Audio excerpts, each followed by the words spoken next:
Trump জানান লোহিত সাগরে হামলার জন্য তিনি ইরান ও হুথিদের শাস্তি দেবেন এবং আটক ইরানি অর্থ ক্ষতিপূরণে ব্যবহারের কথা বলেন, যদিও তেহরান একে বিপজ্জনক নজির বলে সতর্ক করেছে।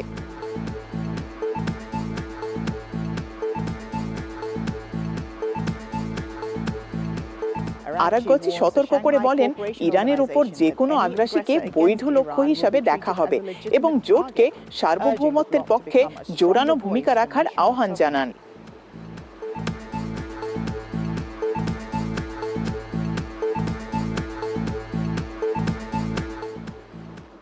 জোরপূর্বক শ্রমে উৎপাদিত পণ্যে যুক্তরাষ্ট্র ডজন খানেক দেশের ওপর নতুন শুল্ক বসিয়েছে, যা সর্বোচ্চ 12.5% পর্যন্ত হবে এবং আগের শুল্কের মেয়াদ শেষে কার্যকর হবে।